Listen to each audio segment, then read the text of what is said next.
Aussi, pour introduire cette journée, nous avions envie de donner la parole, la voix, à Corentin Henbert et Joseph Wolson et à leur troupe.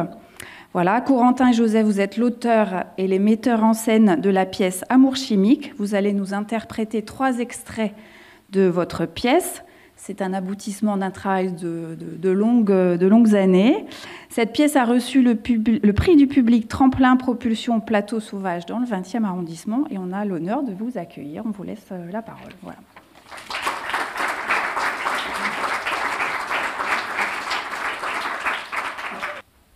Bonjour. Je m'appelle Paul.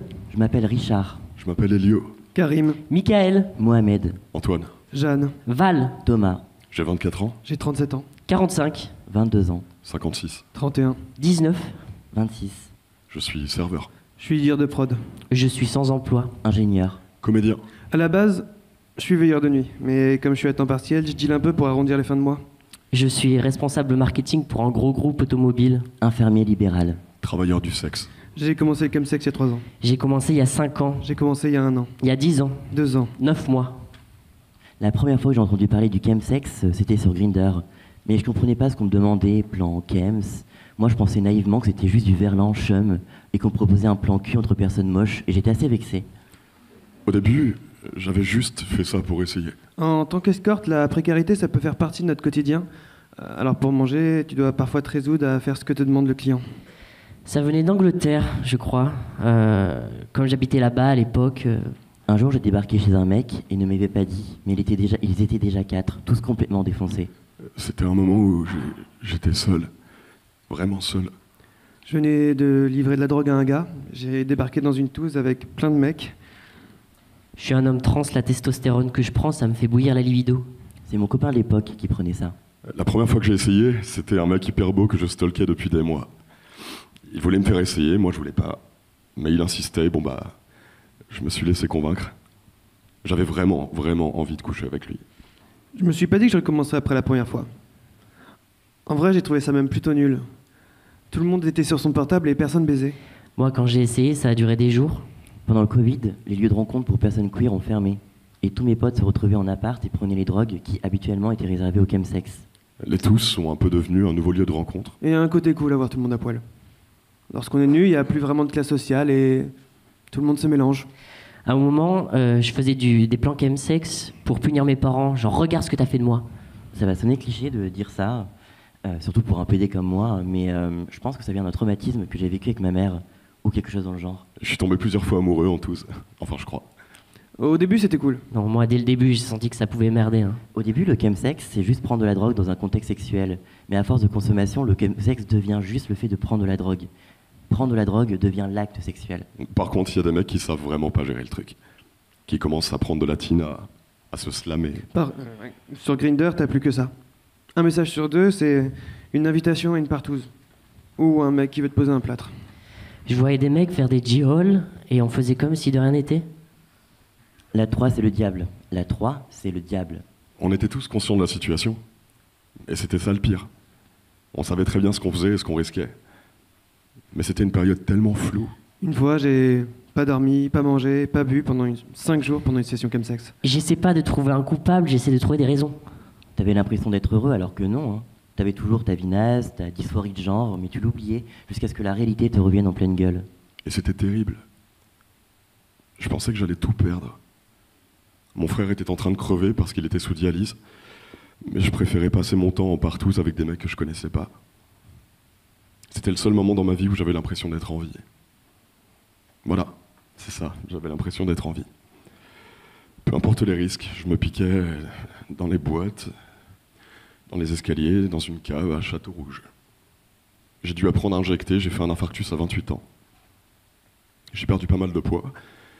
J'avais des abcès au bras. Dans cette période de ma vie, mon frère était en train de mourir. J'aurais pu rester avec lui pendant ces derniers mois, mais je faisais ça. Et c'était bon pourtant. J'étais dans un rêve.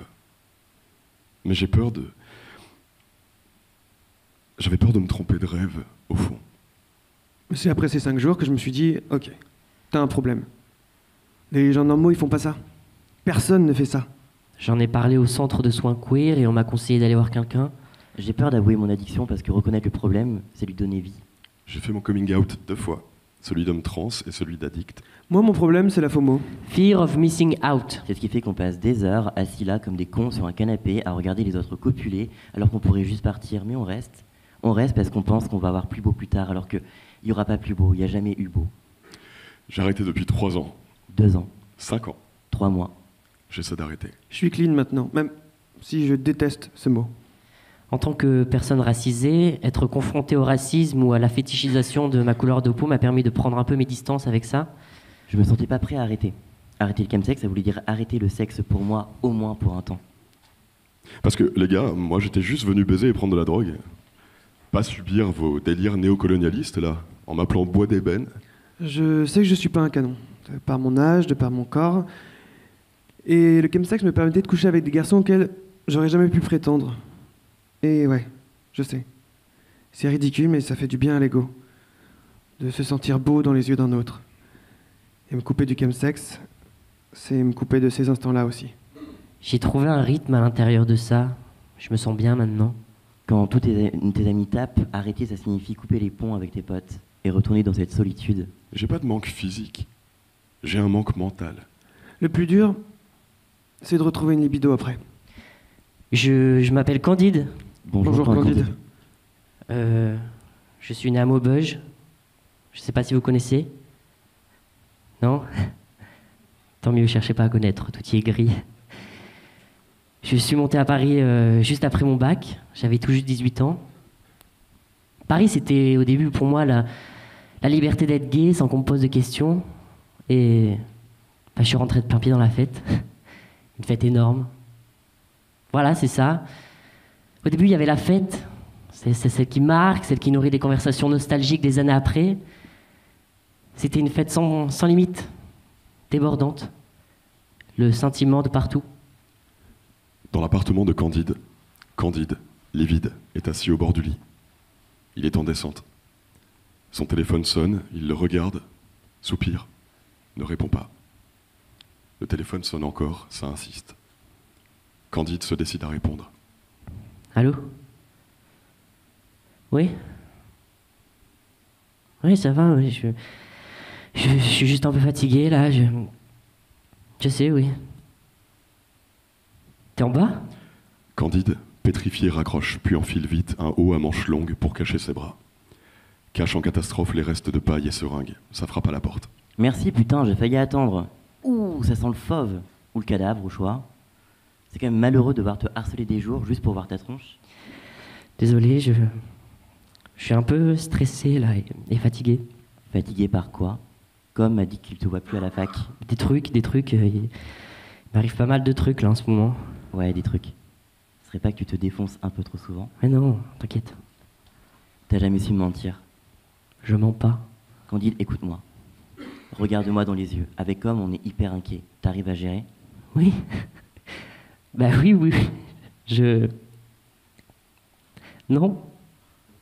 Oh, bébé, ça va aller. Je vais pas te laisser sombrer comme ça. Si on sombre ensemble. Je suis en train de faire n'importe quoi, là. Je pars avec Homme dans la maison de ma tante à Alès, 3 semaines. Tu viens? C'était pas une question. On part dans 3 jours.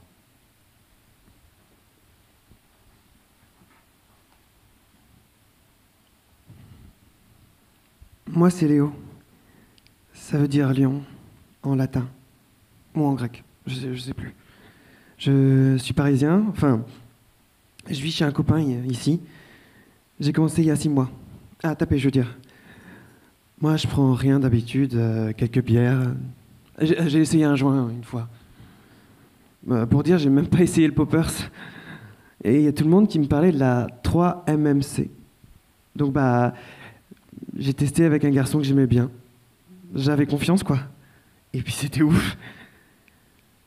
Puis il a ramené d'autres personnes sans me demander. C'était un peu bizarre, mais je me sentais trop timide pour partir. C'est bête, mais j'avais peur de pourrir l'ambiance si je partais. Et je voulais pas ce genre d'attention sur moi. Puis je voyais bien qu'il y avait un truc qui se passait dans la salle de bain.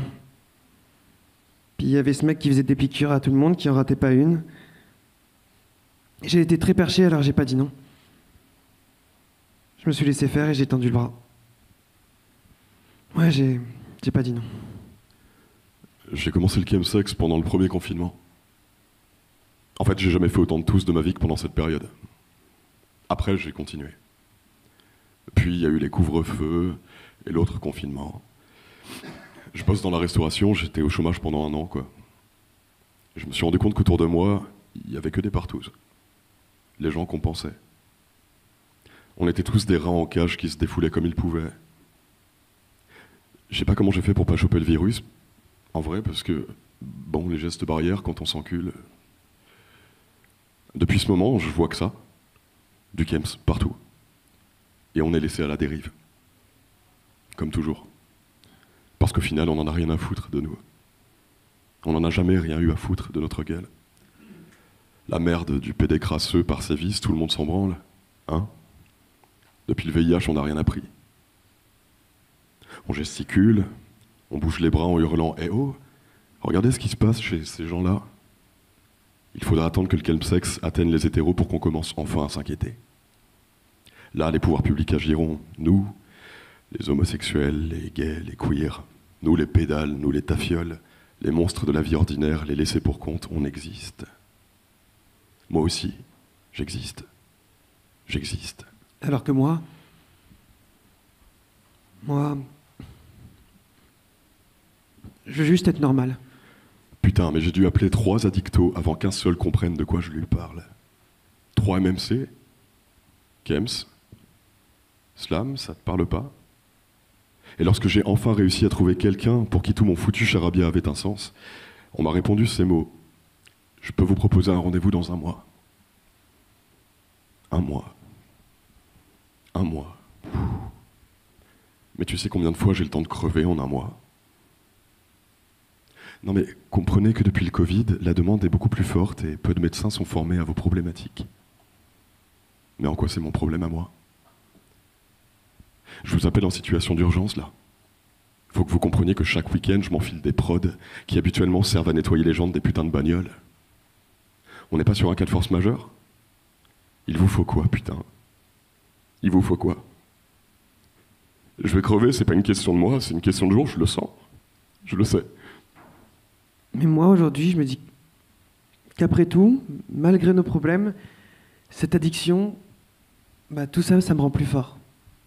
Ouais, parce que ce qui ne nous tue pas nous rend plus forts. Ce qui ne nous tue pas nous rend plus forts. Elle est complètement con, cette phrase. Quand tu souffres, tu souffres. Je suis une lavette. Après ça, je suis pas plus fort. C'est vraiment une phrase de créateur de start-up, ça. Très 2.0 le concept.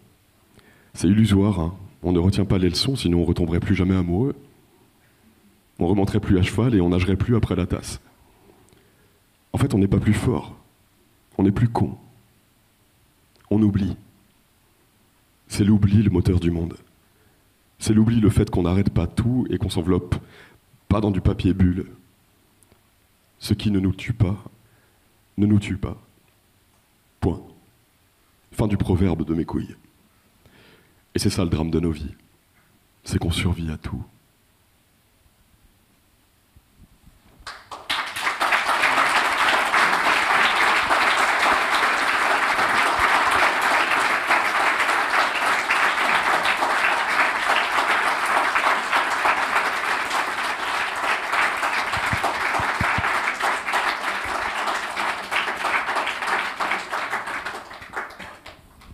Merci à tous les 4. Merci beaucoup. Des réactions? Peut-être contextualiser un peu la pièce Si pour vous pouvez nous expliquer un peu la genèse. Tout à fait, oui. Du coup, peut-être se présenter déjà, donc pour mettre des visages sur nos noms, donc Joseph Wolfson, Hugo, dont j'ai oublié ton nom. Jasinski. Merci. Dersoir Tao, qui joue d'ailleurs le rôle principal Candide, et moi, Corentin Henbert. Donc nous, on est les 2 co-auteurs, co-metteurs en scène. Le projet et en tout cas est né dans mon esprit depuis 5 ans maintenant, suite à une relation que j'ai eue avec un mec dont où j'ai fait 7 mois de chemsex intensif, au point de peser 47 kilos. Donc déjà, je suis pas très lourd, vous imaginez un peu physiquement ce que ça donnait. Et j'ai eu un déclic après ça en me disant que... pardon, peut-être le rapprocher, oui. J'ai eu un déclic après ça me disant que cette histoire n'est pas commune, il y a quand même un vrai problème. Je côtoyais un peu au quotidien tout un monde qui semblait ignoré, ou du moins qui était entouré de tabous. Et c'est là où, de fil en aiguille, est venue l'idée de faire cette pièce de théâtre. Nous, on s'est rencontrés il y a 2 ans, quoi. On travaille ensemble depuis 2 ans. Et on a voulu lier nos 2 parcours, qui sont des parcours d'anciens chemsexards. Et en plus de ça, on a fait un appel à témoignages. Donc, tout ce que vous avez entendu, plus tout ce qui constitue la pièce, est le fruit de plusieurs dizaines de personnes qui ont communiqué avec nous, qui nous ont livré leur récit. Donc on est dépositaire d'un récit, de plusieurs récits. On a rencontré aussi des personnes du milieu social et médical, dont certaines personnes sont ici dans la salle. Et des personnes qui ont travaillé aussi, des journalistes, sur la question. Donc on a voulu dresser un portrait le plus complet du chemsex, en passant par une histoire entre Candide et Ilyes. Donc c'est un couple qui rentre dans une espèce de spirale du chemsex. Mais on n'a pas voulu faire un clip de prévention parce que le slogan la drogue c'est de la merde, ça va bien 5 minutes, mais ça n'a jamais été très efficace, quoi. Donc nous on a vraiment voulu faire une pièce de théâtre, une œuvre artistique du moins, mais avec ce portrait le plus complet possible qui aborde l'aspect du chemsexar, mais aussi l'aspect familial, amical, l'aspect judiciaire, l'aspect social. En fait, en gros, dire qu'il y a le chemsex, il y a le consommateur, enfin, il y a des êtres humains déjà qui le font, mais il y a aussi tout un monde autour qui est impacté, et c'était vraiment l'objet de la pièce. Voilà. Et on compte la jouer sur la saison 2023-2024. Voilà. Je pense que tu as dit tout ce qu'il y avait à dire vis-à-vis de la pièce. À force de répéter le même discours. Avez-vous des remarques, des réflexions ?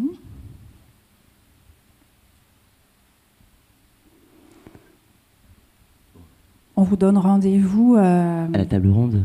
À la table ronde, vous y participez, et puis peut-être inviter l'Assemblée aujourd'hui à aller voir votre pièce dans sa globalité à l'automne au centre Paris-Anime Les Halles. Alors, à partir de l'automne, on n'a pas encore les dates, mais en tout cas à partir de l'automne, en tout cas oui, on aura 2 dates à annoncer prochainement. En tout cas, on vous donnera, si vous êtes intéressé, notre compte Instagram et notre compte Facebook, si vous voulez nous suivre. Et même nous rencontrer, on est tout à fait disponible. Donc à nous 2, nous serons là jusqu'à 17h30. Donc voilà. Un grand merci à tous les 4. Non, je disais simplement, donnez-le là, votre compte Instagram, et qu'on puisse vous suivre. Donnez-le. Pardon, alors oui, excusez-moi, à la ramasse. Alors notre compagnie, c'est les Adelphes de la nuit. Voilà, c'est le les Adelphes de la nuit sur Instagram, donc assez simple. Sur Facebook, c'est la même chose, hein. C'est un logo bleu avec 2 visages entremêlés. Si jamais visuellement vous voulez reconnaître. Sinon, on pourra vous passer directement nos Instagram personnels aussi. Et je crois que nous, on se suit mutuellement sur Twitter, si jamais vous voulez. Non mais voilà, bref. Donc éventuellement, voilà.